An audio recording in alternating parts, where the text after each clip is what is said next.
Assalamualaikum warahmatullahi wabarakatuh. Perkenalkan, nama saya Muhammad Fairul Zain dengan NIM 22505010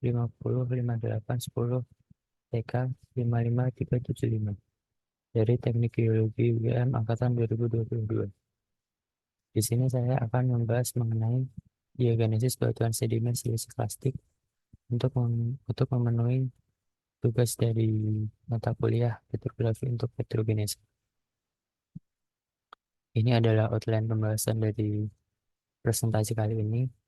Yang pertama ada pendahuluan, lalu ada diagenesis, kemudian proses diagenesis yang meliputi kompaksi, sementasi, larutan, serta pertumbuhan mineral allogenik.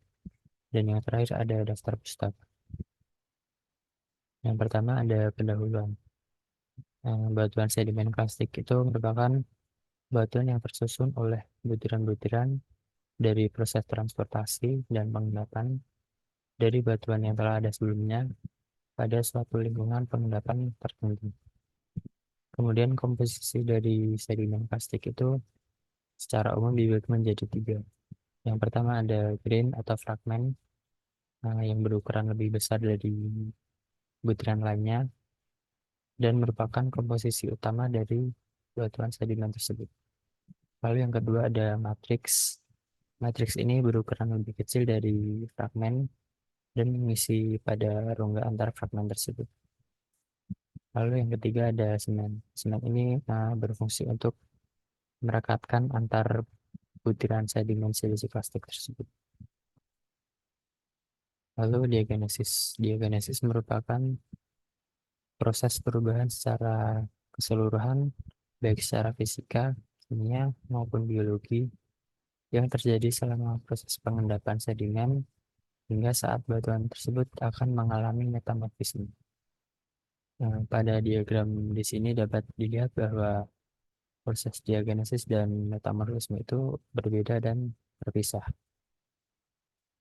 Proses diagenesis secara umum terjadi pada kedalaman yang relatif dangkal, yaitu antara 0 hingga sekitar 20 km di bawah permukaan. Lalu dan terjadi dengan temperatur yang relatif rendah juga, antara 0 hingga sekitar 220 derajat Celcius. Baru setelah 220 derajat Celcius ini baru akan terjadi metamorfisme. Kemudian proses diagenesis dapat dibagi menjadi 4. Yang pertama ada kompaksi, lalu sementasi, larutan, serta pertumbuhan mineral allogenik. Kemudian level diagenesis juga dapat dibagi menjadi 3. Yang pertama, kedalaman yang dangkal disebut dengan eugenetik. Kemudian yang kedua ada kedalaman dengan level yang lebih dalam yang disebut dengan mesogenetik. Dan yang terakhir di dekat permukaan disebut dengan telogenetik. Ini ilustrasi dari diagenesis. Yang pertama di sini terjadi deposisi, kemudian eugenesis yang merupakan diagenesis yang terjadi pada kedalaman yang relatif dangkal. Kemudian mesogenesis ini terjadi pada kedalaman yang lebih dalam dari yang awal tadi. Kemudian di sini terjadi uplift atau pengangkatan yang menyebabkan batuan sedimen berada di dekat permukaan, sehingga disebut dengan telogenesis. Kemudian ada kompaksi atau pemampatan. Kompaksi merupakan beban akumulasi sedimen dan material lain yang menyebabkan hubungan antar butir menjadi lebih lekat dan mengeluarkan air dalam pori-pori antar butir pada batuan sedimen tersebut. Proses kompaksi ini dapat menghasilkan batuan dengan volume yang kecil namun sangat kompak. Pada ilustrasi di sini dapat dilihat bahwa sebelum mengalami kompaksi, batuan memiliki pori-pori yang lebih besar dengan volume batuan yang lebih besar juga. Kemudian setelah mengalami kompaksi, pori-pori tersebut mengecil dan menghasilkan batuan dan dengan volume yang lebih kecil. Di sini juga dapat dilihat bahwa mat akan menjadi mudstone, dan sand menjadi sandstone. Di sini terjadi kompaksi dan menyebabkan volume batuan di sini lebih kecil daripada sebelum terjadi proses kompaksi. Kemudian di sini ada macam-macam hubungan antar butir. Di sini ada point contact yang memberi penampakan batas antar butir di sini berupa poin atau titik. Lalu ada long contact yang memberi penampakan batas antar butir sedimen itu berupa garis lurus. Lalu ada concave context, concave convex context. Eh, di sini ada cembungan dan cekungan pada batas antar butir sedimen. Lalu yang terakhir ada suture contact. Di sini memberi penampakan seperti menggigit atau seperti bentuk gigi. Lalu di sini ada pengaruh tekanan terhadap perubahan tekstur dan pengurangan volume bebatuan, porositas, dan peningkatan densitas.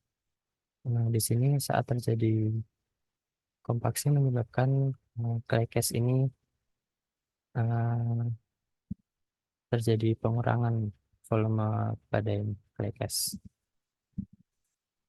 Lalu di sini kita karena sifatnya fleksibel, jadi saat terkena kompaksi dia tidak terlalu berkurang volumenya.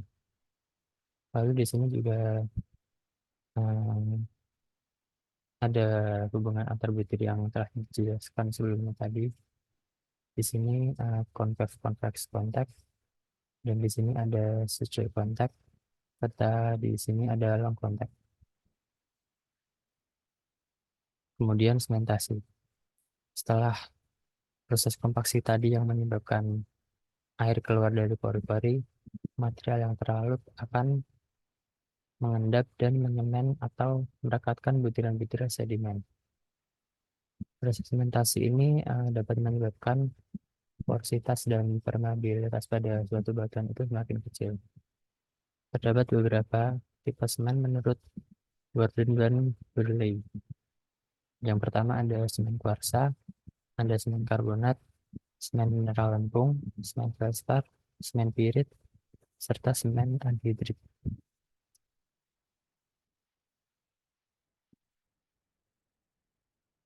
Di sini ada ilustrasi keberadaan tipe semen pada batuan sedimen. Di sini dapat dilihat bahwa ini adalah butiran plagioklas yang dikelilingi oleh semen albit. Lalu di sini ada butiran kuarsa yang dikelilingi oleh semen, dan ada juga ini semen kalsit atau dolomit. Lalu di sini juga ada semen klorit pada leptarenite, dan ada butiran kuarsa yang dikelilingi oleh semen kalsit poikilitik. Kemudian pelarutan.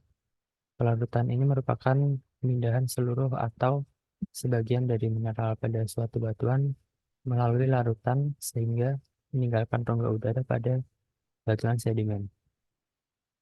Pelarutan ini dapat meningkatkan porositas batuan dengan membentuk pori-pori sekunder atau berupa dissolution pore. Pada gambar di sini juga dapat dilihat bahwa ini batuan ini membentuk porositas sekunder pada lithernite belayan yang terjadi karena pelarutan pada litik batuan sedimen. Kemudian yang terakhir ada pembentukan mineral altigenik. Altigenesis terjadi antara lain ditunjukkan oleh adanya perubahan feldspar dan gelas vulkanik menjadi mineral lempung, atau dari mineral lempung itu sendiri menjadi mineral lempung uh, mineral lempung berbeda jenis. Proses ini dapat mengakibatkan pengurangan porositas karena naiknya jumlah zeolite yang melingkupi fragmen lain. Di sini ada beberapa jenis keberadaan mineral autigenik pada batu pasir. Yang pertama ada pore lining, ada pseudomorphous replacement, kemudian ada pore filling yang mengisi pori-pori antar butir sedimen, dan ada fracture filling. Dia mengisi di suatu retakan atau patahan. Dan ini adalah daftar pustaka yang saya gunakan untuk membuat presentasi ini. Mungkin cukup sekian dari presentasi yang saya bisa sampaikan. Atas kurang lebihnya, mohon maaf dan terima kasih. Wassalamualaikum warahmatullahi wabarakatuh.